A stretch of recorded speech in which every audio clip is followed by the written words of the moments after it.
নমস্কার বন্ধুরা, কেমন আছো সবাই? আশা করি ভালো আছো। আমার নতুন ভিডিওতে তোমাদের স্বাগত। তো এখন সকালবেলায় ওর পাপা চলে যাচ্ছে কাজে, কালকে এসেছিলো সেটাই। তো এই যে দুপুরবেলায় একটা পার্সেল এসছে আমার। তো সেই পার্সেলটা অনেকটা চলে গেছে বাড়ি থেকে, অনেকটা গেলাম দিয়ে আবার ওখান থেকে নিয়ে এলাম। তো পার্সেলটা ওপেন করে তোমাদের দেখাচ্ছি। মানে এমনভাবে প্যাক করা আছে না, খসাতেই পাচ্ছি না। তো মানে দোকানে যে দাম সেটা থেকে কম মনে হলো, দিয়ে আমি অনলাইনে অর্ডার দিয়েছিলাম, 4 দিন হলো, তো চলে এসছে। এই যে এমনভাবে প্যাক করা আছে, খসাতে পাচ্ছি না, খুবই টাইট।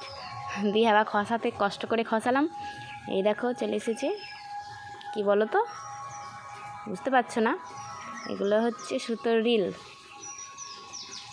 50টা আছে, হ্যাঁ 100 টাকা নিয়েছে, 137 টাকা না 35 টাকা নিয়েছে। 50টা আছে, 10 লাইন, 5 10 50টা আছে। তো সুতো যেমন সাইজ সেরকম মিডিয়াম সাইজ। তো ভিডিওটা এখানে শেষ করছি, দেখা হবে পরে ভিডিও।